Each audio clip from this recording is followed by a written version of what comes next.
Bismillahirrahmanirrahim. Assalamualaikum warahmatullahi ta'ala wabarakatuh. Alhamdulillahi rabbil alamin. Wassalatu wassalamu ala rasulina Muhammadin wa ala alihi wa sahbihi ajma'in. Allahumma aghnina bil ilmi wa zayyinna bil hilmi wa akrimna bit taqwa wa jammilna bil afiyati ya arhamar rahimin. Rabbi shrah li sadri wa yassir li amri wahlul 'uqdatam min lisani yafqahu qawli. Rabbi yassir wa la tu'assir wa tammim bil khair wa bika nasta'in wa la hawla wa la quwwata illa billahil aliyyil azim. Nawaitu li'atikaf sunnatan lillahi ta'ala. Alhamdulillah yang saya hormati Tuan Imam, Tuan Bilal dan juga barisan AJK Surau Al-Ittifaq dan juga tuan-tuan puan-puan muslimin muslimat yang dirahmati Allah Subhanahu wa taala. Alhamdulillah tuan-tuan puan-puan, kita telah berada di akhir fasa bulan Syaban dan selepas ini kita akan masuk bulan puasa dan kita akan melaksanakan ibadat puasa selama sebulan. Kita lihat mengenai dengan bab puasa lah, terutama kelebihan berpuasa dan juga syarat kewajipan berpuasa. Kita lihat hadis dulu daripada Abu Hurairah radhiyallahu taala anhu. Dia berkata, Nabi SAW bersabda, wa kullu amali bani adam lah al-hasanu bi ashri amsalha ila 700 dhi'fin.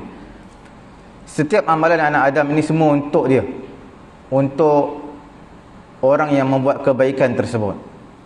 Satu kebaikan adalah digandakan dengan 10 kebaikan sehingga 700 kali ganda, mengikut atas keikhlasan ataupun mengikut atas kesusahan yang dia lakukan terhadap kebaikan tersebut. Kemudian Allah Subhanahu wa taala menyatakan illa siyam fa innahu li wa ana ajzi bih, melainkan puasa ni aku akan membalasnya khusus untuk dia, kerana puasa ni untuk aku. Kemudian Allah Taala menyatakan innahu taraka syahwatahu wa ta'amahu wa syarabahu min ajli, kerana sesungguhnya orang tersebut meninggalkan syahwatnya, makanannya, minumannya, semuanya adalah kerana aku. Lis-shaim farhatan, bagi orang yang berpuasa ada dua kegembiraan, kegembiraan ketika berbuka puasa dan juga kegembiraan ketika bertemu dengan Allah Subhanahu wa taala. Mengikut riwayat yang pertama yang menyatakan dikecualikan berpuasa, semua amalan baik kita akan diberikan oleh Allah Taala untuk kita, melainkan puasa Allah Taala simpan, kerana puasa itu untuk diri dia. Di sini ada ulama menyatakan bila mana kebaikan yang kita buat digandakan 10, satu kebaikan digandakan dengan 10 sehingga ke 700. Bila puasa lebih daripada itu, lebih daripada 700 kali ganda. Sama ada 1000, sama ada 10,000, 100,000 ataupun tidak ada batasan bilangan pahala yang kita terima. Bahkan dilipat kali gandakan berganda-ganda tanpa ada kesudahannya. Kalau kita lihat, perkara ini sama dengan kesabaran, dan puasa juga ada kaitan dengan kesabaran. Allah Subhanahu wa taala menyatakan innama yuwaffas sabiruna ajrahum bighairi hisab. Disempurnakan ganjaran orang-orang yang sabar ini tanpa hisab. Makna ganjaran yang sangat besar, tanpa ada bilangan dia, bilangan pahala dia. Datang dalam satu hadis, Nabi SAW menyatakan annahu sama syahr Ramadan syahr as-sabr. Nabi menamakan bulan Ramadan dengan bulan kesabaran. Dalam hadis yang lain, Nabi SAW menyatakan as-saumu nisfus sabri, puasa itu adalah separuh daripada kesabaran. Hadis riwayat Imam Tirmizi. Untuk pengetahuan tuan-tuan muslimin muslimat dirahmati Allah Subhanahu wa taala, bila sebut tentang kesabaran adalah terbagi kepada 3 bentuk, 3 jenis. Kesabaran yang pertama dalam mentaati perintah Allah Subhanahu wa taala. Kesabaran yang kedua dalam menahan diri daripada melakukan perkara yang diharamkan oleh Allah Subhanahu wa taala. Perkara yang ketiga adalah kesabaran di atas qada dan qadar, ketentuan Allah Taala kepada diri kita, ketentuan yang ataupun musibah ke atas diri kita. Sebab itu Nabi bagi tahu as-sabru fi sadmatil ula. Kesabaran ini adalah pada musibah yang pertama. Bila kita terkena musibah tersebut, apa reaksi kita? Kalau dah lepas seminggu dah nak sabar, itu bukan nama sabar. Macam berlaku kematian lah. bila anak kita meninggal dunia, perkara dengar berita kematian, apa yang reaksi kita? Kalau marah-marah, maki, mencarut, maka tidak ada kesabaran dan tidak ada dijanjikan pahala tanpa hisap. Kalau dah lepas seminggu baru sabar, itu bukan nama sabar. Nabi kata as-sabru fis sadmatil ula, kesabaran pada musibah yang pertama. Dan yang uniknya, bila sebut tentang puasa, dia mengumpulkan tiga kesabaran tersebut. Kesabaran dalam mentaati perintah Allah Ta'ala, kita berpuasa. Kesabaran dalam meninggalkan larangan Allah. Bila kita puasa, kita tinggalkan segala perkara yang haram, hatta perkara yang harus makan minum kita tinggal. Dan yang ketiganya, apa yang musibah menimpa kita pada bulan Ramadan, kita akan bersabar. Apa benda musibah, sama ada kita sakit ke, pening ke, apa ke, semua kita sabar. Itu semua ketentuan daripada Allah Subhanahu Wa Ta'ala.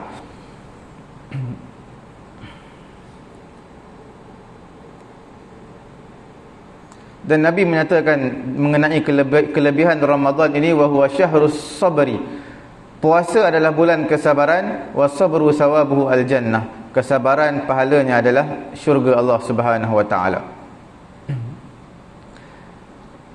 Dan ganjaran pahala, ganjaran amalan-amalan ini adalah dengan beberapa sebab lah. Sebab apa satu kebaikan digandakan berlipat kali ganda? Contoh, satu amalan ni digandakan dengan 1000 kali ganda. Sebab apa? Mesti ada sebab.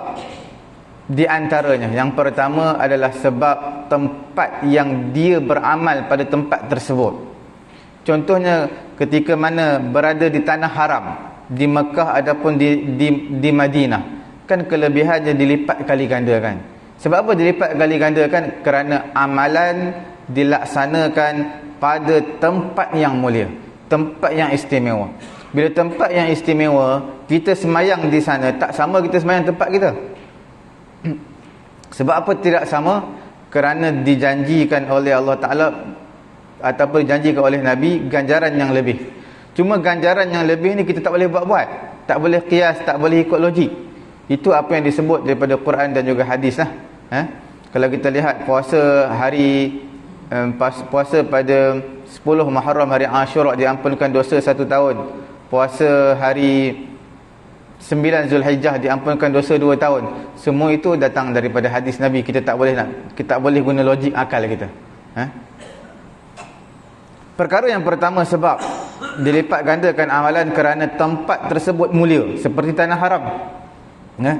Dilipat kali gandakan semayang di 2 masjid, Mekah dan juga Madinah. Sebab sabit dalam hadis yang sahih, Nabi SAW menyatakan, salatun fi masjidi hadha khairun min alfi salatin fi ma siwah minal masajid illa al masjidal haram. Solat di masjidku, salatun fi masjidi, solat di masjidku, iaitu di Masjid Nabawi, khairun min alfi salatin, lebih baik daripada 1000 kali solat, fi ma siwah, selain daripada Masjid Nabawi. Makna kita semayang Masjid Nabawi satu solat, seolah-olah lebih baik lagi kita semayang di masjid lain 1000 solat.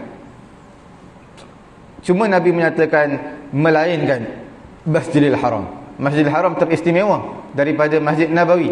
Masjidil Haram dilipat kali ganda 100 kali ganda, lebih banyak lagi. Sebab tu Nabi menyatakan melainkan Masjidil Haram.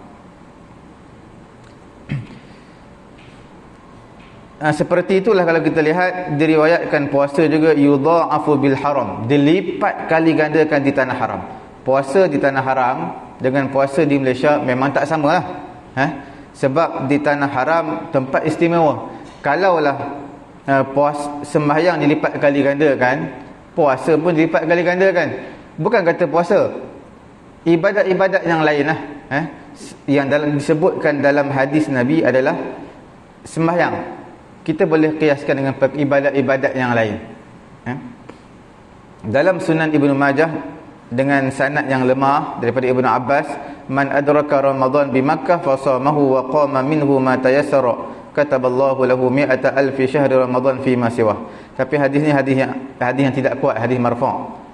Siapa yang mendapat Ramadan di Makkahul Mukarramah, maka dia berpuasa di Mekah, dia qiyam juga di Mekah, mengikut bilangan rakaat yang dia mudah, apa yang setakat mana kemampuan dia untuk beribadat qiyam di Makkah, maka Allah Ta'ala akan tetapkan baginya 100,000 bulan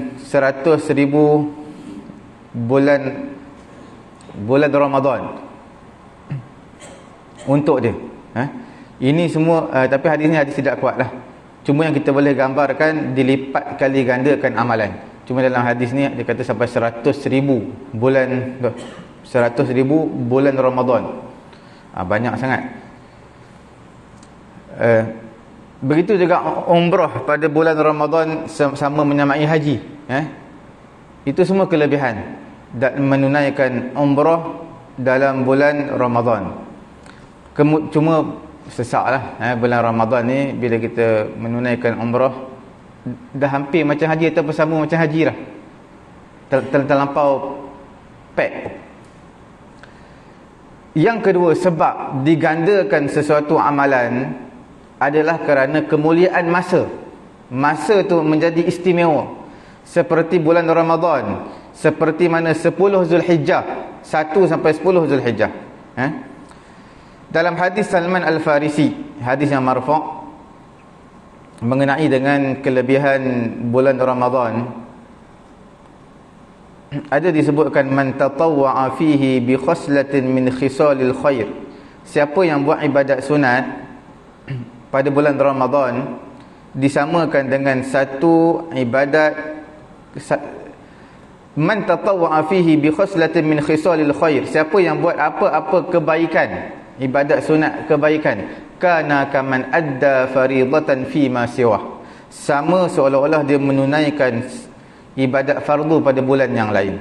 Kalau kita buat ibadat sunat pada bulan Ramadan kita buat sunat, maka Nabi kata kana kaman adda faridatan fi ma siwah, seolah-olah dia buat ibadat fardu pada bulan yang lain.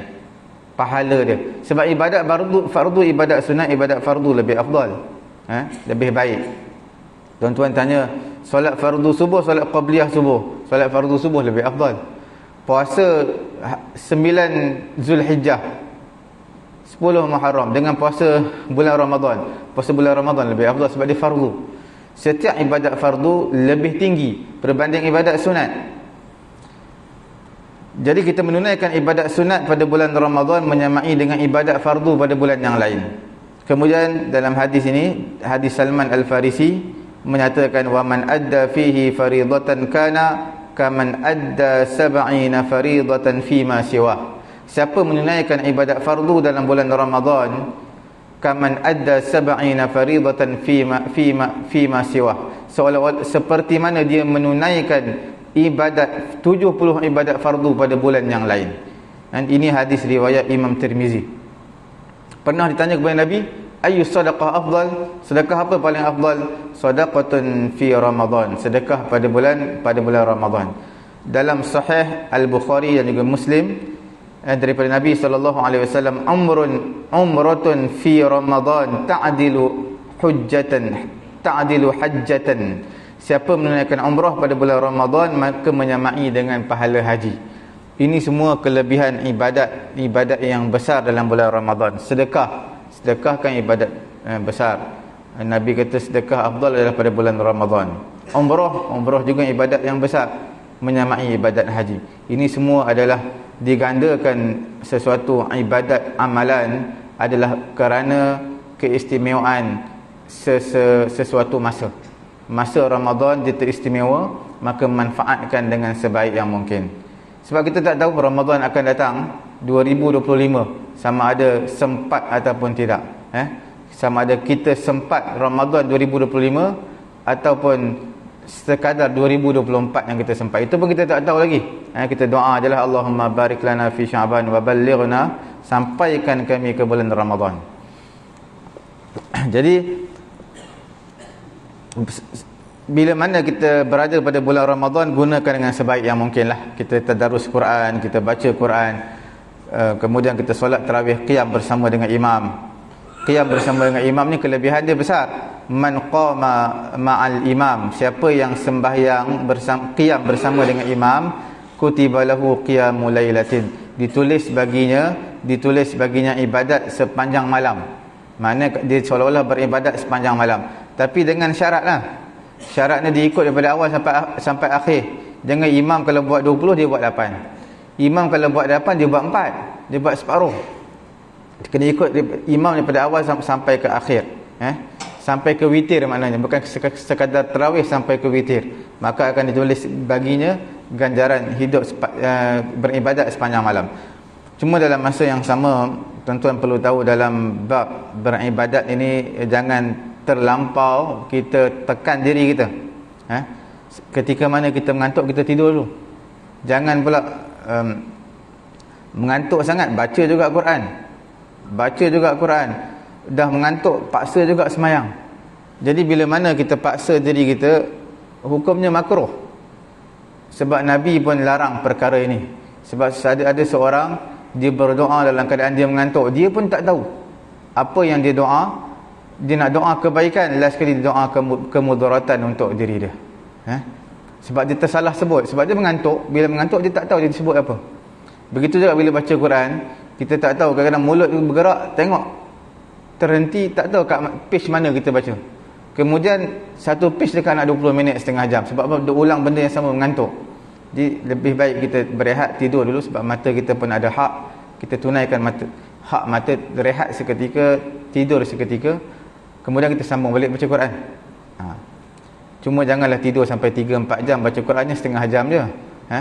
Maka kita cuba habiskan sebaik mungkin bulan Ramadan yang ada dengan bacaan Quran dan juga amalan-amalan yang soleh. Dalam satu hadis yang lain, sesungguhnya ibadat yang amalan berpuasa ini dilipat kali gandakan dalam satu hadis yang lain. Kita lihat riwayat yang kedua mengenai dengan Allah Ta'ala khususkan puasa untuk dia. Kerana puasa ini tak sama seperti amalan-amalan yang lain, ibadat-ibadat yang lain. Sebab itu Allah Ta'ala khususkan untuk diri dia, puasa ni. Siapa yang manusia puasa, Allah Ta'ala kata dia akan balas khusus, beri keistimewaan khusus untuk orang yang berpuasa. Dan dia sandarkan kepada diri dia, wa ana fa innahu li wa ana ajzi bih. Sesungguhnya puasa untuk aku. Bila disandarkan untuk Allah, sudah pasti puasa bukan ibadat-ibadat biasa. Bila kita sebut Baitullah, Kaabah tu Baitullah, disandarkan bait tu rumah, disandarkan bait rumah kepada Allah, Baitullah, makna bukan benda biasa, makna benda tu benda besar. Sama juga kalau tuan-tuan lihat dalam surah Wasyamsi wadduhaha, ada pada ayat yang di akhir-akhir ayat itu ada disebutkan faqala lahum rasulullahi naqatallahi wa suqyaha. Faqala lahum rasulullah, Nabi Allah telah berkata kepada mereka, naqatallahi wa suqyaha, unta Allah. Nabi Saleh mengatakan unta Allah. Bila sebut tentang unta Allah, dinisbahkan unta kepada Allah, maksudnya janganlah sekali-kali kamu mengkhianati unta tersebut. Bila kamu khianat, kamu bunuh dia, maka musibah on the spot akan turun kepada kamu. Bila sebut disandarkan sesuatu kepada Allah, maknanya benda itu besar. Sebab itu bila mana diberitahu kepada kaum Nabi Saleh, mereka yang minta unta itu keluar daripada bukit. Bila unta dah keluar daripada bukit, Allah Ta'ala tetap, Nabi Saleh bagi ketetapan yang telah ditetapkan oleh Allah. Satu hari adalah untuk kamu semua minum di kolam tersebut. Satu hari adalah untuk unta ni minum. Bergili-gili dengan unta. Unta seekor aja minum. Yang diorang ni ramai, beribu-ribu orang minum. Jadi mereka kata macam ni mereka tidak boleh tahan. Mereka nak bunuh unta tersebut. Bila bunuh unta tersebut, apa yang berlaku? Maka turunnya musibah daripada Allah Subhanahu Wa Taala. Dan riwayat yang ketiga menyatakan Allah Ta'ala khususkan puasa untuk aku untuk diampunkan ataupun diampunkan amalan-amalan. Diampunkan amalan. Allah Ta'ala saja yang boleh mengampunkan dosa-dosa hamba ini. idza kana yaumul qiyamah yuhasibullah 'abdah, bila mana hari kiamat Allah Taala akan hisab hamba ni, wa yu'adda ma 'alaihi minal madhalim min sa'iri 'amalih, dan ditunaikan apa yang ke atasnya daripada kezaliman, daripada semua amalan-amalannya, hatta la yabqa illa as-shaum, sehingga tak berbaki melainkan puasa. Fa yatahammalu Allah azza wa jalla ma baqiya 'alaihi minal madhalim wa yudkhiluhu as-shaum al-jannah, maka Allah Taala masukkan dia dengan sebab puasa dalam syurga. Bila mana di akhirat nanti orang buat zalim dengan kita, orang curi harta kita, orang ambil harta kita, kita boleh ambil pahala dia. Pahala dia di atas kezaliman yang dia buat. Dia ambil harta kita, kita cari rezeki kat dunia susah-susah dia ambil. Dekat akhirat nanti kebaikan yang dibaca Quran, dia semayang, semua kita ambil, diberikan kepada kita. Kalau dia tak ada pahala, tak ada semayang semua, dosa kita bagi kepada dia. Begitu juga orang-orang yang tidak jaga lidah, mengumpat, cakap keburukan orang ni, maka di akhirat nanti pahala baik dia banyaklah baca Quran, dia banyaklah semayang, semua dibagi kepada orang yang dia umpat. Kalau dia pun dah tak ada pahala, melainkan dosa, maka dia akan tanggung dosa orang yang dia umpat tersebut. Allah Ta'ala menyatakan, melainkan yang tinggal hanya puasa je ada. Maka dengan sebab puasa ini, Allah Ta'ala masukkan dia ke dalam syurga Allah Subhanahu Wa Ta'ala. Sebab seolah-olah Allah Ta'ala ampunkan dosa-dosa dia dengan sebab berpuasa.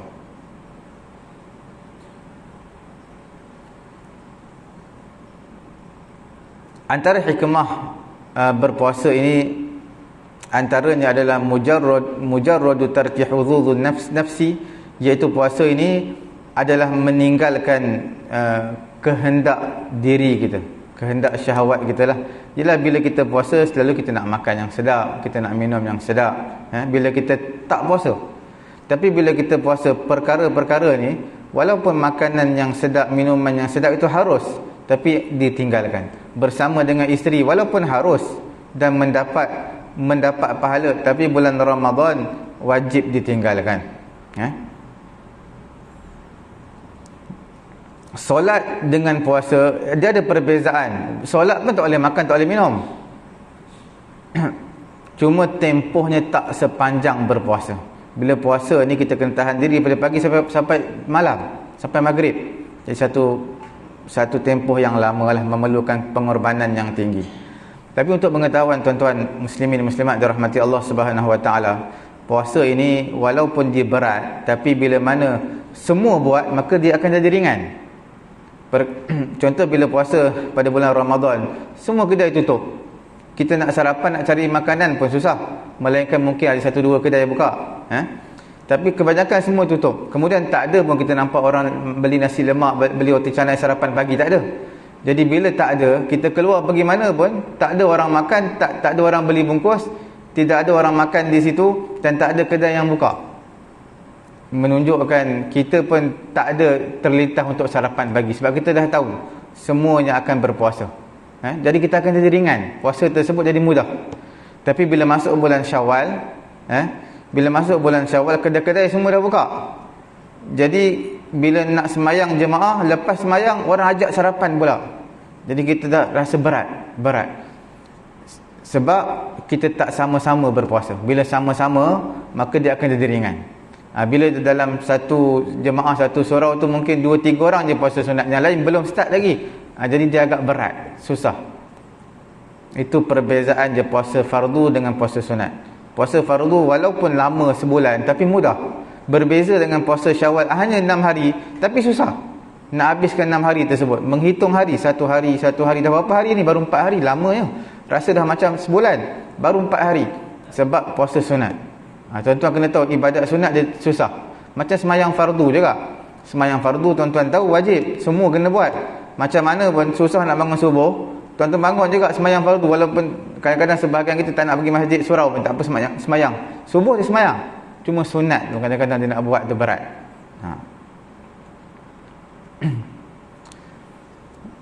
Dan perkara yang kedua, hikmah puasa ini, dia adalah rahsia tau, antara hamba Allah Ta'ala dengan Allah Ta'ala. Seorang pun tak tahu.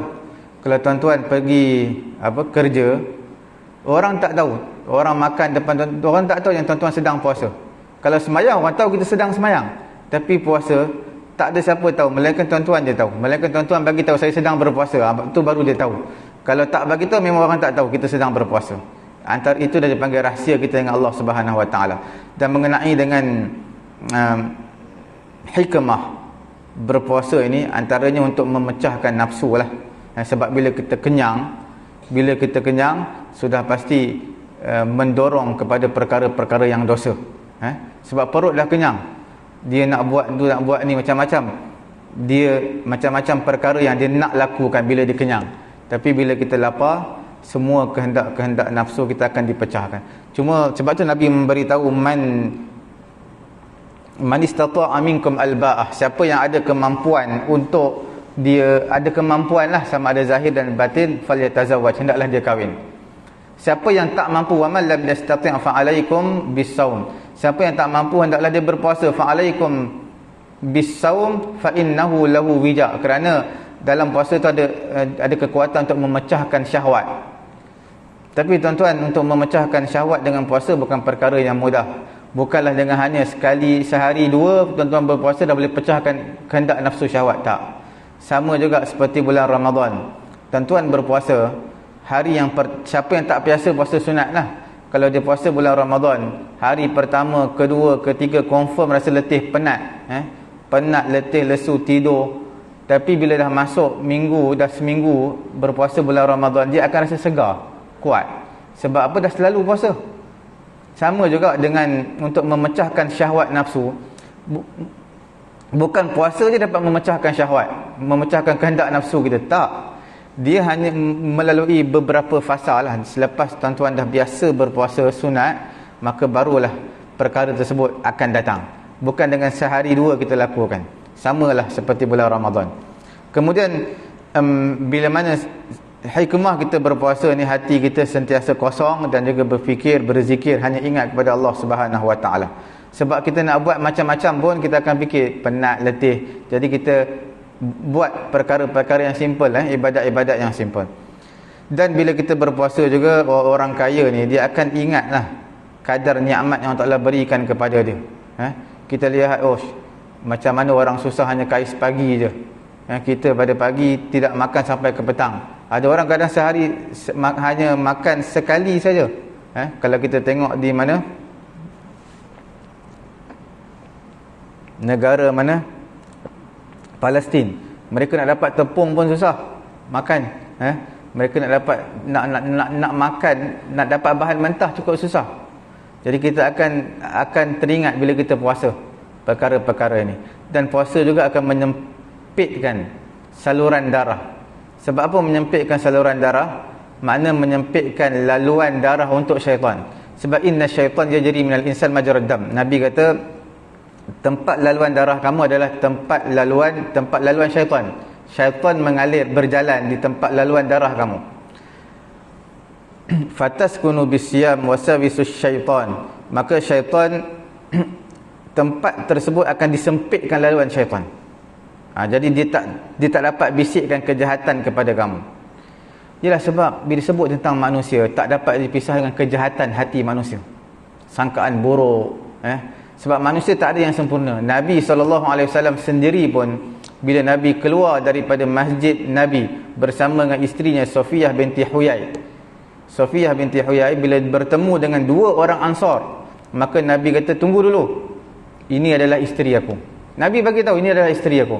Mereka pun pelik, takkan isteri Nabi pun Nabi nak bagi tahu ini isteri dia. Sebab Nabi kata inna syaitan yajri minal insan majrad dam. Kerana syaitan ini akan lalu di tempat laluan darah manusia.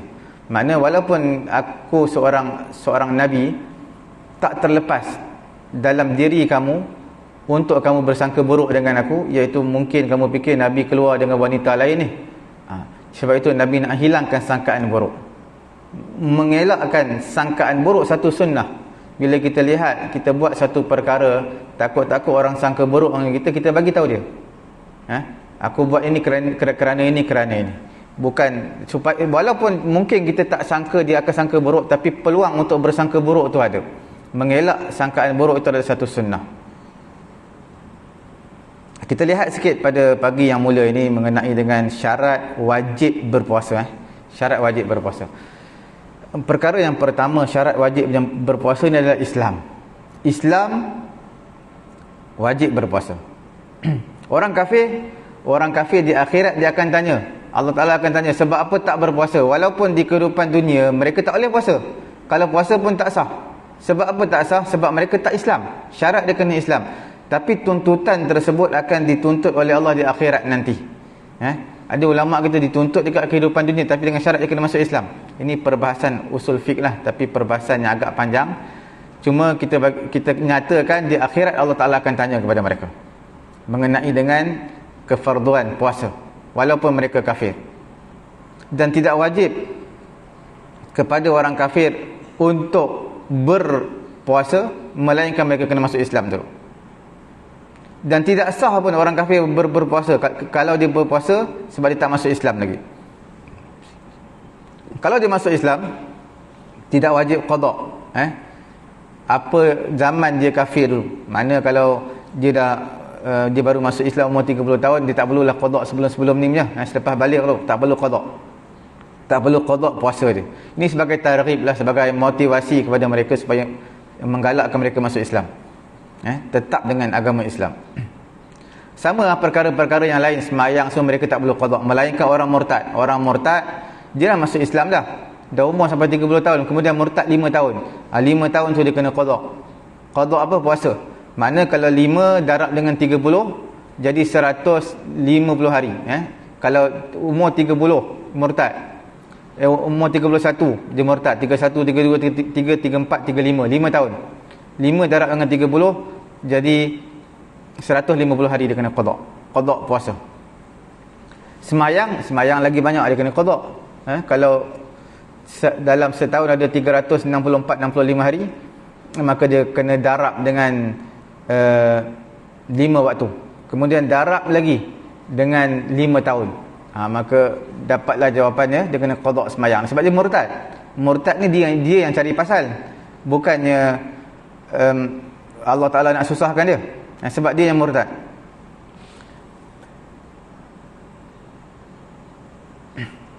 Dan difahami daripada tuntutan orang kafir terhadap ibadat puasa ini, sekiranya memberi makan kepada orang Islam pada siang bulan Ramadan, memberi makan kepada orang Islam pada siang bulan Ramadan, itu juga perkara maksiat, kerana membantu kepada perkara maksiat. Mana kalau orang tu tak puasa, kita tahu dia sihat, dia tak puasa, kita ulur dia makanan lagi, kita pun berdosa. Samalah orang jual-jual pada siang hari. Siang hari tu kalau ikutkan kedai makan dibenarkan buka pukul 3 petang, dia dah pukul 11 dah buka dah. Saya ada sekali beli air, TO ais, pukul 11 pagi bulan puasa. Tengok kena ikut turn, saya pula kena beratur ikut turn 11 pagi. Tapi saya bukan beli untuk diri saya lah, untuk anak saya masa tu kecil lagi, baru umur 2 tahun. Jadi dia minta air, kita pun pergi cari air, order TO ais, kena beratur pula TO ais. Ramai pula beli TO ais pukul 11 pagi. Kemudian begitulah membantu seseorang dalam perkara maksiat dianggap maksiat. Melainkan kalau dia sakit memang tak puasa, kita bagi makanan dia, itu tak apa. Memang dia tak boleh puasa pun, kita bagi makanan dia pun makan lah, tak apa. Perkara yang kedua adalah taklif. Taklif ni perbahasan yang penting sebenarnya. Taklif ni maksudnya baligh dan berakal. Bila sebut baligh berakal, dia luas. Tidak wajib berpuasa kepada kanak-kanak. Kanak-kanak tak wajib puasa. Kalau nak puasa pun tak apa. Maksud kanak-kanak ni yang belum baligh lah. Yang sudah mumayyiz, yang belum baligh, dia tidak wajib. Tapi kalau puasa sah. Macam semayang lah. Semayang subuh untuk kanak-kanak umur 10 tahun, 11 tahun tidak wajib. Sebab syarat wajib semayang ni bila baligh. Baligh dan berakal, dia belum baligh, cuma dia buat sah. Orang gila pun tak sah. Puasa dia tak sah, semayang pun tak sah. Dan juga orang yang pengsan, orang yang mabuk, semua ini puasa tak sah, semayang pun tak sah lah. Tapi kalau dia dah pengsan, gila, macam mana dia nak semayang? Puasa dia tak sah. Ada pun kanak-kanak lelaki ke perempuan sama saja, sebelum mumayyiz, makna kalau dia puasa umur 4 tahun 3 tahun memang tak sah lah. Sebab dia pun tak tahu puasa tu apa. Jadi kalau dia niat dia puasa pun memang tak sah, sebab dia tak mumayyiz. Ataupun selepas mumayyiz, sah. Wal majnun, orang-orang gila, ini bukan kata tak sah, tak wajib pun kepada mereka. Tak wajib tunaikan secara adaan tunai ataupun qada. Qada pun tak wajib, qada pun tidak wajib. Menunaikan waktu tunai, adaan itu pun tidak wajib. Ini semua berdasarkan hadis lah. Raf'ul qalam an salasatin, diangkat pena ini daripada 3 golongan. Anil majnun al-maghlub ala aqlihi hatta yabra, orang gila sampai dia berakal kembali. Wa anis sabi hatta yahtalim, manakala budak-budak pula sehingga dia balik, barulah jadi dia taklif mukallaf. Mukallaf itu maksudnya yang balik berakal. Orang lupa sampai dia teringat. Bila peringkat usia disuruh kanak-kanak tulis ni, dia kanak-kanak menulis lah, kanak-kanak berpuasa. Bila disuruh kanak-kanak untuk berpuasa, hukumnya seperti semayang lah. Sembahyang ini umur 7 tahun dah kena suruh dah semayang. Kalau 10 tahun masih tak semayang lagi, dah kena rotan sikit lah. Dia kena rotan, memberi peringatan, marah kepada dia. Sama dengan puasa. Kalau puasa dah 10 tahun saja tak nak puasa, kalau dia tidak larat sangat, tak apalah, kita bagi dia buka. Tapi saja tak nak puasa, saja nak makan, saja nak curi-curi makan, kena marah, kena rotan dia. Samalah ibadat puasa dengan ibadat solat. Sebab kita nak latih dia. Ada orang kata biarlah, kita tak payah pukul, tak payah rotan, kita tak perlu marah dia. Nanti besar dia akan tahu sendiri. Macam semayang, tak apalah. Nanti besar, dah 15 tahun dah balik, nanti dia akan tahu sendiri. Bukan masalah tahu memang dia tahu. Nak biasakan tu. Kalau dia tak biasa semayang, tak biasa puasa, selalunya bila dah balik ikut dan je lah. Dia nak semayang, tak nak semayang, tak nak semayang. Kalau subuh dia sepenat, dia tidur je. Kita waktu kecil ni kita nak latih sebenarnya, nak latih dia supaya biasa sampai ke besar. Dia berbeza dengan waktu belajar atau waktu belajar. Kalau waktu umur yang sesuai belajar ni, kalau ikut kajian lah daripada Jepun ke mana, umur yang sesuai belajar ni 10 tahun. 10 tahun tu baru dia dah ada minat dan juga rasa penting untuk belajar. Umur 7 tahun ni, kalau nak paksa buat kerja, umur 8 tahun pergi sekolah, paksa buat kerja, paksa baca, paksa tulis, selalunya budak-budak bukan hala ke situ. Dia budak-budak lebih suka main, belajar juga, tapi belajar sambil main. Tapi kalau 7 tahun dah macam tingkatan 1 punya belajar, susah juga. Mana start nak belajar ni umur 10 tahun sebenarnya. 10 tahun tu baru kita tekan dia sikit-sikit lah. Tekan sikit-sikit. Cuma bukanlah makna umur 5, 6 tahun, 7 tahun tak perlu belajar langsung. Belajar juga. Cuma belajar sambil main, suka-suka. Bukan memberi tekanan kepada dia.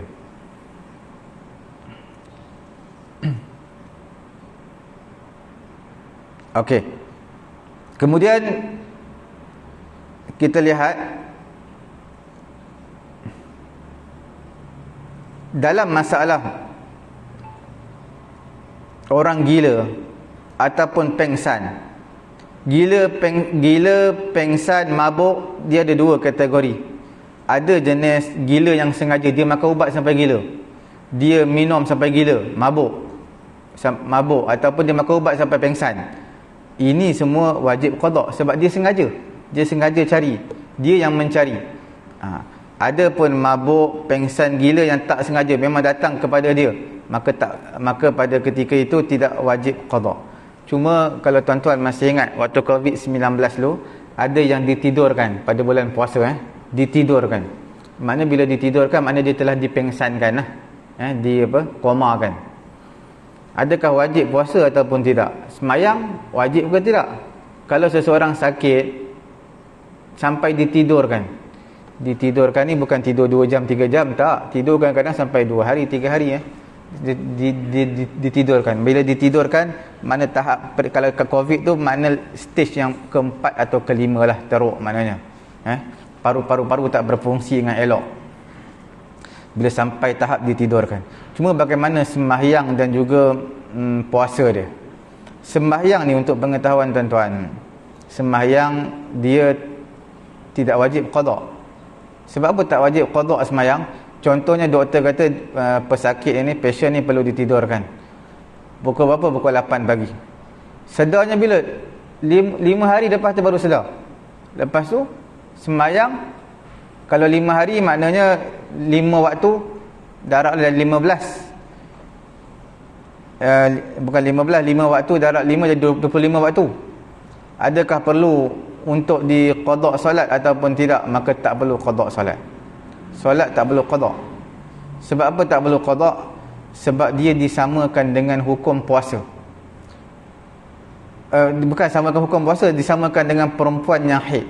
Perempuan yang kedatangan bulan, yang datang bulan haid, Nabi suruh dia qada puasa, tak perlu qada solat. Sebab solat ni banyak. Kalau perempuan cutinya 7 hari, 7 darab 5 35, dah banyak tu, 35 semayang. Kita nak qada yang masuk hospital seminggu, nak qada yang masuk hospital 2-3 hari, nak qada pun belum buat sampai hari ni. Tambah kalau perempuan datang setiap bulan 35 lagi bertambah-tambah. Kalau yang sampai 15 hari tu tak masuk lagi, yang 13-14 hari yang datang bulan lagi banyak waktu dia kena qada. Jadi Nabi tak suruh qada pun. Tak perlu qada pun. Yang perlu qada adalah puasa. Sebab apa tak perlu qada? Yang perkara pertama, sebab tak ada taklif. Tidak ada taklif, tidak ada tanggungjawab daripada syariat. Sebab pada ketika itu dia telah ditidurkan, pengsan. Dia telah dikomakan. Dia tidur pengsan, dia lain. Bila tidur ni dia akan jaga. Bila mana ditidurkan pengsan, dia mungkin akan jaga, tapi jaga tersebut lama. Lama. Dia tak seperti tidur dalam seminit, 5 minit begitu boleh kata tidur. Ada tidur sampai 4 jam, 5 jam. Ada yang tidur 10-15 minit je. Jadi berbeza-beza. Tidur dengan pengsan satu perkara yang berbeza. Gila satu perkara yang berbeza. Bila sebut tentang puasa, orang yang ditidurkan, adakah wajib qada puasa ataupun tidak? Samalah seperti perempuan yang haid tadi. Maknanya dia perlu qada puasa dia. Orang yang ditidurkan tersebut juga perlu qada puasa dia. Dalam mazhab Syafi'i kita perlu diqadakan puasa, perlu qada puasa dia. Maknanya kalau dia masuk hospital ditidurkan selama seminggu, maka dia qada lah seminggu. Sebab puasa bukan datang selalu. Bulan Ramadan ni 30 hari setahun je. Jadi kalau dia masuk ICU sebulan pun dia boleh qada 30 hari, qada lah 1 bulan 2-3 hari, 1 bulan 2-3 hari. Tapi 1 bulan 2-3 hari 3, 6, 9, 12, 15 sempat habis juga. Kalau 3 hari 1 bulan sempat habis. Kalau 3 hari 1 bulan, 10 bulan dah 30 hari dah habis lah. Berbeza dengan semayang lah. Tapi hukum mengenai dengan sembahyang ni dia sama juga dengan perempuan haid. Bila mana contohnya seseorang tu ditidurkan, dia sedar waktu asar. Pukul berapa? Pukul 6 petang. 6 petang dia sedar, ataupun dia pengsan 6 petang dia sedar. Maka dia wajib semayang asar tu. Sebab waktu asar ada lagi. Asar masuk 7.30, maghrib 7.30. Wajib dia semayang fardu asar tersebut. Sama dengan perempuan yang haid. Bukan sekadar asar, zuhur pun wajib juga dia qada. Sama dengan perempuan yang haid, yang kedatangan bulan.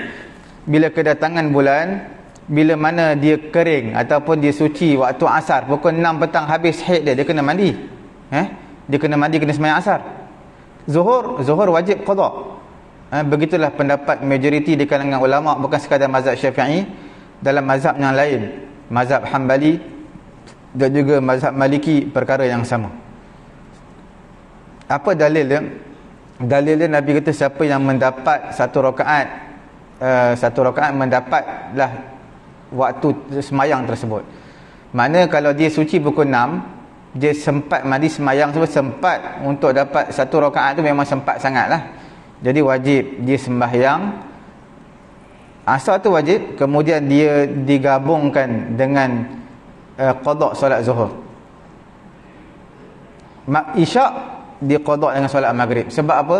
Dalam mazhab yang lain pun kena qada juga. Semayang maghrib, semayang zuhur. Satu semayang yang boleh dijamakkan bersama dia. Kalau dia habis subuh, dia tak perlulah qada semayang isyak. Sebab subuh tak boleh qada sekali dengan isyak. Bukan, subuh tidak boleh jamak sekali dengan isyak. Kalau dia kering haid pukul 2-3 pagi, maka wajib dia mandi dan juga sembahyang fardu isyak dan qada maghrib. Samalah orang yang koma, pengsan, yang gila, sedar-sedar pukul berapa? Sedar-sedar pukul 2-3 pagi. 2-3 pagi, maka waktu isyak tu masih ada. Kalau dia mampu boleh berdiri elok semayang, maka berdiri semayang, ambil wuduk. Kalau tak mampu semayang duduk. Maghrib wajib qada. Sebab setiap sembahyang yang boleh dijamakkan, maka wajib diqadakan sembahyang sebelumnya. Itu bukan sekadar pendapat mazhab Syafi'i, itu pendapat dalam 3 mazhab yang lain, melainkan mazhab Hanafi tidak. Melainkan tuan-tuan sedar ataupun perempuan yang dalam keadaan haid habis kering dia pada waktu zuhur pukul 3 petang. 3 petang dia mandi sembahyang zuhur lah, dia tak perlu qada. Tak perlu qada subuh. Sebab subuh tak boleh jamak dengan zuhur. Kalau dia habis waktu asar tu wajib sembahyang qada zuhur. Kalau habis isyak tu wajib sembahyang dan qada sembahyang maghrib. Kalau habis waktu maghrib tak perlu qada asar. Sebab maghrib tak boleh jamak dengan asar. Ini semua selalunya untuk fiqh bahagian wanita semua dah tahulah. Bahagian wanita sebenarnya suami pun perlu tahu juga. Sebab ialah mereka sebagai ketua keluarga, hukum mengenai wanita mereka perlu tahu juga. Untuk wanita saya pasti semua sudah tahulah perkara ni. Okey, perkara yang ketiga, cumanya pengsan dengan gila ni dia ada sedikitlah perbezaan. Kalau pengsan dia pengsan 2-3 jam, itu tak batal puasa dia. Dia pengsan 2-3 jam itu tak batal puasa dia. Sebab dia pengsan. Kalau dia pengsan 7-8 jam pun tak batal puasa dia, selagi mana dia sempat waktu siang tu, dia sempat. Kalau sepanjang hari dia puasa pengsan, itu memang tak sah lah. Sebab macam mana nak sah dia pengsan sepanjang hari. Tapi kalau dia hanya pengsan dan sempat beberapa minit ataupun beberapa jam siang sebelum masuk maghrib dia sempat sedar, maka sah puasa dia tu. Puasa dia sah. Berbeza dengan gila. Gila ni tuan-tuan, kalau seseorang tu dia puasa, tiba-tiba datang dia punya gila, dalam 5-10 minit gila, batal puasa dia. Walaupun sekejap, 2-3 minit batal. Sebab bila gila tuan-tuan tak tahu. Bila seseorang tu gila, dia tak tahu apa yang dia buat, kemungkinan dia telah melakukan perkara yang membatalkan puasa. Itu beza koma, pengsan dengan gila. Perkara yang ketiga dalam syarat wajib berpuasa adalah al-istita'ah. Istita'ah ataupun al-istita'ah, kemampuan. Kemampuan ni bukan sebenarnya ibadat kemampuan ini dia berbeza sikitlah. Ibadat haji pun kemampuan istita'ah. Tapi ibadat haji dia ada dua tu, istita'ah. Dari sudut apa? Dari sudut harta dan juga badan. Badannya mesti kuat nak bagi menunaikan haji. Kemudian duit pun mesti ada. Kalau harap duit saja badan tak kuat, susah juga. Tidak wajib juga pergi haji. Zakat sama juga, istita'ah. Zakat ni ada kemampuan. Kalau duit sekadar cukup-cukup bayar sewa rumah, bayar duit loan apa, rumah, kereta, bagi anak isteri, bayar yuran sekolah anak, bagi isteri semua, tinggal sikit je, tidak wajib juga zakat. Sebab cukup-cukup untuk keperluan dia je. Ada lebihan sikit sangat, tidak wajib juga. Jadi bila ada lebihan harta, itu pun rahmat daripada Allah Ta'ala, 2.5% je. Kemudian bukan setiap bulan, setahun boleh bayar sikit-sikit lah. Kalau tak boleh bayar sikit-sikit, cuma dia, yang wajib ni selepas setahun. Itu mengenai zakat. Mengenai perkahwinan, kahwin pun kena mampu juga. Kahwin pun mampu dua, dari segi kesihatan, makna dari segi batin dia mampu lah, orang lelaki-lelaki. Kemudian duit pun perlu ada. Kalau salah satu tak ada, makruh kahwin. Salah satu sama ada dia tidak ada, sama ada batin dia tidak mampu, ataupun dia tidak cukup duit. Makna kalau tak cukup duit boleh je kahwin, cuma dia tak ada pekerjaan, tak ada duit, duit pun hanya untuk diri dia pun cukup-cukup makan, macam mana dia nak kahwin, nak sediakan tanggungan untuk isteri dia? Ini tidak, hukumnya makruh. Makruh untuk dia berkahwin lah. Walaupun dalam Quran kata in yakunu fuqara yughnihimullahu min fadlih, sekiranya kamu ini fakir, Allah Ta'ala akan beri kaya kepada kamu bila kamu berkahwin. Bila kita tak ada duit kahwin, Allah Ta'ala akan bagi kekayaan pada kita. Tapi kena usahalah. Bukannya maksud kalau tak ada duit hendaklah nikah tu baru ada duit. Tidak, maknanya kita dah usaha dah, kita usaha. Tapi jangan risaulah mengenai rezeki anak isteri, itu semua Allah Ta'ala berilah. Burung yang keluar waktu pagi, balik waktu petang pun dia balik dalam keadaan sempurna, cukup makan, siap bagi anak-anak dia makan lagi, cukup. Itu semua rezeki. Dia keluar terbang tinggi, keluar pada waktu pagi, balik pada waktu petang. Itu pun Allah Ta'ala tetapkan rezeki untuk mereka, jadi tidak mustahil untuk manusia. Cuma kena usahalah. Dan itu juga rahmat Allah Ta'ala untuk kemampuan ini. Yuridullahu bikumul yusra wala yuridu bikumul usra. Agama Islam ni mudah. Maknanya siapa yang mampu berpuasa, itu yang wajib berpuasa. Yang tak mampu tak perlu puasa. Sebab Islam ni bukanlah agama yang menyusahkan, yang menindas manusia, tidak. Sebab puasa memang wajib. Tapi kalau tak mampu, tak wajib puasa. Tapi kena bayar fidyah lah. Bagi orang yang sembahyang sama juga. Sembahyang wajib sembahyang. Kalau tak mampu sembahyang berdiri, sembahyang duduk. Tak mampu duduk, sembahyang mengereng sebelah kanan. Itu semua wajib. Sembahyang dia lain sikit, special sikit. Macam mana tak mampu pun wajib buat. Last sekali, walaupun lintasan hati melalui mata je, lintasan hati wajib. Sembahyang dia lain. Tapi untuk ibadat-ibadat yang cuma sembahyang ni, dia ada keringanan saja biasa dia. Tentang puasa keringanan juga, tapi perlu digantikan benda lain lah. Kalau dia tak mampu puasa, doktor kata dia ni dah tak ada harapan untuk puasa dah. Nampak gaya dah sakit teruk ni, memang penyakit tak ada harapan sembuh dah. Macam orang cuci buah apa? Pinggang. Cuci buah pinggang, dia tak ada dia sebahagian doktor tidak galakkan dia berpuasa. Cuci buah pinggang sampai 6 jam 7 jam. Bila cuci buah pinggang 6 jam 7 jam, tuan-tuan tahulah, dia dah tebuk, kemudian masukkan sesuatu dekat dalam rongga dia, kemudian proses balik, cuci darah dekat dalam perut semua sekali. 6 jam 7 jam. Kemudian lepas daripada tu, cuci darah tu, badan dia akan jadi lemah. Tuan-tuan bayangkan orang yang berbekam pun, yang keluarkan, yang buat derma darah ke apa ke, dia akan lemah badan dia. Makruh. Kalau kita buat pada bulan puasa, makruh. Tambah-tambah cuci buah pinggang lagi susah, lagi lama. Lagi lama, bekam berapa minit je. Sebab cuci buah pinggang sampai 6-7 jam. Kemudian lepas itu lemah badan dia. Sehingga kalau orang buat hari Jumaat pagi, memang dia tak pergi dah. Tak pergi sembahyang Jumaat lah. Sebab apa? Sebab penat sangat. Penat. Jadi untuk golongan seperti ini diberi kelonggaran. Yang terbaik minta nasihat pada doktor. Doktor kata kalau macam ni mungkin keadaan kamu memang tak boleh puasa lah. Cuci buah pinggang sampai seminggu berapa kali, sampai 3-4 kali. Kemudian dengan situasi badan dia begitu, doktor tak bagi dia puasa, maka dia kena bayar fidyah. Fidyah satu hari satu cupak makanan. Satu cupak makanan ni lebih 700 gram lah satu hari. 700 gram. Kalau di wilayah persekutuan bersamaan dengan RM4 tau. RM4 satu hari. Mana kalau dia tinggal satu hari puasa, kena bayar RM4. Untuk orang tak mampu teruslah puasa. Maknanya tak mampu terus ni maksud penyakit tu tak ada harapan sembuh dah. Memang begitulah berterusan dia.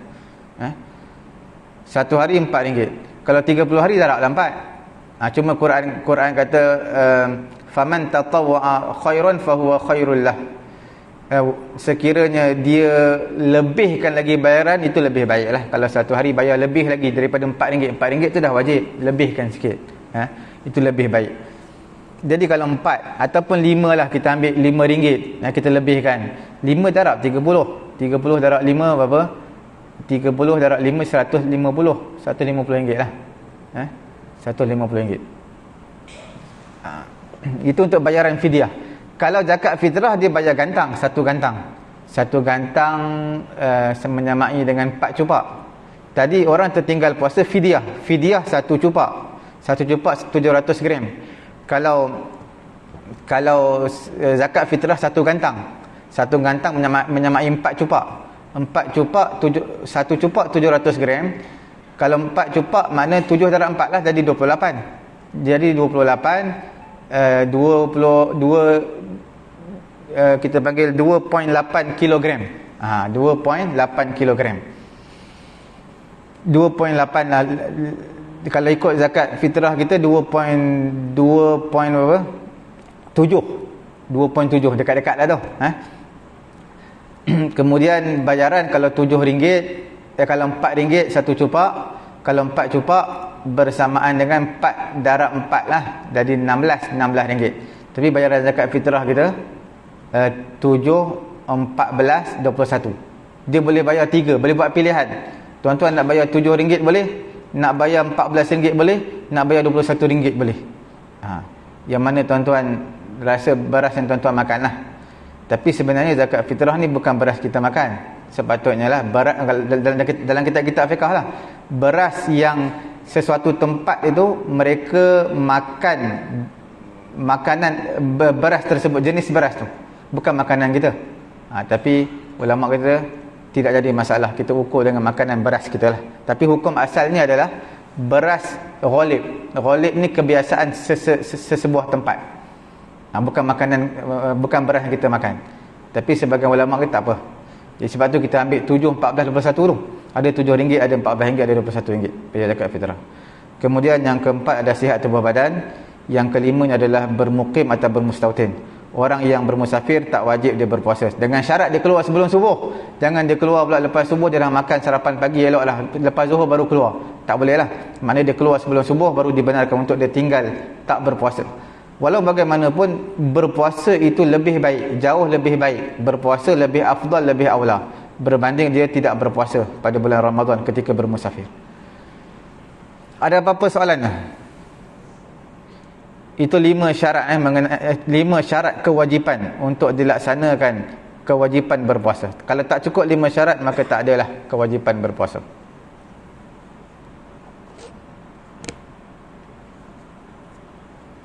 Ada apa-apa? Kalau tidak ada apa-apa, cukup sekadar ini dulu. Cuma saya nak sentuh satu benda lah mengenai dengan dalam mazhab Syafi'i kita, berdasarkan satu hadis, izan tasafa min Sya'ban fala tasumu. Bila nisfu Sya'ban, 16 Sya'ban, maksud nisfu Sya'ban bila bermula 16 Sya'ban. Bila sudah nisfu Sya'ban, makna bermula 16 Sya'ban, fala tasumu, jangan kamu berpuasa. Itu satu hadis tau. Mazhab Syafi'i ambil hadis ini, menyatakan tak dibenarkan puasa sunat 16 Sya'ban sampai ke 30 Sya'ban, tak boleh puasa mazhab kita. Kalau berpuasa hukumnya haram dan tak sah. Kalau berpuasa 16 Sya'ban sampai 30 Sya'ban, hukumnya haram dan tak sah berdasarkan hadis tersebut. Okey. Cuma ada di sana ada beberapa pengecualian puasa. Puasa qada dibenarkan, yang pertama. Puasa nazar pun dibenarkan, yang kedua. Puasa kafarah yang ketiga dibenarkan juga, dalam 16 sampai ke 30 Sya'ban. Ataupun yang keempatnya, puasa yang dia biasa puasa. Contohnya dia biasa berpuasa pada hari Isnin sebelum ni. Mana puasa sunat lah sebelum ni. Biasa tu maksud walaupun sekali. Mungkin bulan Rejab dulu dia biasa puasa hari Isnin sekali. Maka lepas nisfu Syaban, jatuh hari Isnin, contoh 18 Syaban hari Isnin, dia berpuasa sunat boleh. Sebab dia biasa puasa walaupun sekali sebelum ni. Itu dalam mazhab Syafi'i kita lah. Kemudian yang seterusnya, yang kelima adalah dia berpuasa sebelum pada nisfu Syaban. 15 Syaban dia berpuasa. Bila berpuasa 15 Syaban, dia boleh puasa 16 Syaban. Kalau berpuasa 16 Syaban, dia boleh puasa 17 Syaban. Kalau puasa 17 Syaban, dia boleh puasa 18 Syaban. Sampailah ke akhir Syaban. Tapi kalau dia tak berpuasa salah satu daripada tu, dia dah puasa 15 Syaban, boleh puasa 16 Syaban, 17 Syaban, tiba-tiba 18 Syaban sakit. Sakit dia. Sakit, dia tak boleh puasa, dia buka puasa. 19 Syaban tu dah tak boleh puasa dah sampai akhir Syaban. Itu mengikut mazhab Syafi'i kita lah. Sebab dia mengambil dalil daripada hadis yang saya bacakan tadi, idzan tasafa min Sya'ban fala tasumu. Bila mana pertengahan Syaban sampai pertengahan Syaban, jangan kamu berpuasa. 15 Syaban, adakah disunatkan puasa nisfu Syaban? Memang sunat lah, sebab hari putih. Cuma bukan puasa sunat nisfu Syaban, puasa sunat hari putih. Tapi kalau tuan-tuan niat saja aku puasa sunat pun dah cukup lah sebenarnya. Cuma untuk dapat pahala hari putih, kena niatlah saja aku puasa sunat hari putih. 13, 14, 15 setiap bulan-bulan Islam dipanggil hari putih. Melainkan 13 Zulhijjah tak boleh puasa sebab dia hari tasyrik, haram. Dia hari tasyrik, hari raya Aidil Adha, 13 Zulhijjah. Selain daripada tu boleh puasa. Kalau nisfu Syaban pun puasa, cuma bukan niat nisfu Syaban. Nisfu Syaban tak ada apa-apa kelebihan. Tak ada apa-apa kelebihan sembahyang ataupun puasa. Tapi ada kelebihan-kelebihan yang lain lah. Allah Ta'ala akan ampunkan dosa manusia pada ketika itu. Ada kelebihan-kelebihan dia. Tapi kelebihan ibadat tertentu tak ada. Kelebihan ibadat tertentu tu tidak ada. Kalau puasa nisfu Syaban. Okey, cuma dalam hadis yang saya sebutkan tadi, majoriti di kalangan ulama, termasuklah imam-imam hadis, mereka menyatakan hadis tersebut lemah. Yang saya bacakan tadi, bila mana pertengahan Syaban jangan kamu berpuasa, hadis tersebut hadis tak kuat. Walaupun sebahagian di kalangan ulama ada yang menyatakan hadis tersebut sahih, tapi majoriti yang menyatakan tidak sahih hadis tersebut. Bila tak sahih, dia tak boleh mensabitkan hukum. Tuan-tuan, untuk menyatakan perkara ni halal, haram, wajib, memerlukan hadis yang sahih. Kalau hadis yang sahih ataupun bawah sikit daripada sahih dipanggil sebagai hadis bertaraf hasan. Hadis sahih atau hadis bertaraf hasan itu boleh mensabitkan, boleh dijadikan sebagai hujah, mensabitkan hukum. Benda ni halal berdasarkan hadis ini, benda ni haram, benda ni wajib berdasarkan hadis ini. Kalau hadis lemah tak boleh sabitkan hukum, sebagai kelebihan sebagai kelebihan untuk beramal boleh. Okey, dalam mazhab yang lain, mereka menyatakan Nabi mengambil hadis yang lebih sahih daripada itu. Nabi kata la yataqaddamanna ahadukum biyaumin aw biyaumaini. Jangan kamu dahulukan puasa Ramadan satu hari ataupun 2 hari. Hadis ni semua ulama kata sahih. Mana yang tak boleh puasa ni hanya 1 hari 2 hari sebelum masuk bulan Ramadan. Itu yang Nabi larang. Itu yang Nabi larang. Sebenarnya yang Nabi larang ni kalau dia niat puasa Ramadan awal. Ramadan tak masuk lagi tapi dia dah berhati-hati dah. 30 Syaban dah niat puasa Ramadan. Itu yang Nabi larang. Tapi kalau dia puasa 30 Syaban sebab secara kebetulan itu adalah puasa hari yang dia selalu puasa, ataupun bukan hari Syak. Hari Syak ini bukan 30 Syaban semata-mata. Hari Syak adalah hari 30 Syaban dan pemerintah menyatakan tak nampak anak bulan tapi riuh orang kata nampak anak bulan. Itu baru nama hari Syak. Tapi kalau pemerintah kata tidak nampak anak bulan dan tak ada orang kata nampak anak bulan, jadi tak dinamakan hari Syak. Cuma majoriti di kalangan ulama mereka berdalilkan dengan hadis tersebut. Mazhab-mazhab yang lainlah selain mazhab Syafi'i. Jadi saya nak membuka fikiran tuan-tuan mengenai dengan status hadis ini. Ulama berbeza pendapat. Sama kita beri salam lepas sembahyang lah, Assalamualaikum warahmatullahi, Assalamualaikum warahmatullahi. Sapu muka tangan. Saya sapu tangan ke muka. Baca apa tu? Bismillahirrahmanirrahim. La ilaha illa huwa rahmanur rahim. Allahumma azhib annil hamma wal hazan. Majoriti di kalangan ulama menyatakan hadis ini tarafnya sangat lemah. Bila sangat lemah, mana hadis mungkar. Hadis mungkar tak boleh dijadikan sebagai amalan. Hadis yang boleh dijadikan sebagai amalan adalah hadis yang bertaraf lemah biasa. Tapi tak dinafikan. Di sana ada beberapa pandangan ulama-ulama hadis yang menyatakan hadis tersebut lemah bertaraf biasa, bukan bersangatan lemah. Bila lemah yang bertaraf biasa boleh dijadikan sebagai apa? Sebagai amalan, boleh dijadikan. Kalau dia bertaraf lemah biasa. Kalau dia bertaraf terlampau lemah, tak boleh diamalkan. Kalau lemah biasa boleh diamalkan. Jadi mana satu nak buat? Jadi kalau ada ustaz mengajar, dua-dua betul lah. Dia berpandangan dengan majoriti di kalangan ulama-ulama hadis. Majoriti ulama hadis, mereka katakan hadis ini bertaraf bersangatan lemah. Bila bersangatan lemah, dia hampir kepada palsu. Hampir sangat kepada palsu. Bila sebut bersangatan lemah, tak boleh diamalkan sama sekali. Tapi ada sebahagian ulama menyatakan hadis itu bertaraf biasa, hadis lemah biasa. Bila hadis lemah biasa boleh diamalkan. Jadi bila ada sebahagian ustaz kata A, sebahagian ustaz kata B, dua-dua betul lah. Cuma kecenderungan dia tu berbeza-beza.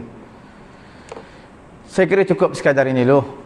Semoga mudah-mudahan Allah Ta'ala memberi kefahaman kepada saya juga tuan-tuan. Kita tutup majlis dengan tasbih kafarah dan juga suratul Asr. Subhanallahumma wa bihamdihi, subhanakallahumma wa bihamdika, asyhadu an la ilaha illa anta astaghfiruka wa atubu ilaik. Bismillahirrahmanirrahim. Wal 'asr innal insana lafi khusr illa alladhina amanu wa 'amilus solihati wa tawassaw bil haqq wa tawassaw bis sabr. Bismillahirrahmanirrahim. Alhamdulillahirabbil alamin wassalatu wassalamu ala rasulina Muhammadin wa ala alihi wa sahbihi ajma'in. Allahumma anfa'na bima 'allamtana wa 'allimna ma yanfa'una wa zidna 'ilma. Alhamdulillahi ala kulli hal wa na'udzu billahi min hali ahli nar. Wa sallallahu ala sayyidina Muhammadin wa ala alihi wa sahbihi ajma'in. Walhamdulillahirabbil alamin. Jangan lupa tuan-tuan, sembahyang sunat sama ada isyraq ataupun solat sunat duha akan mendapat pahala haji dan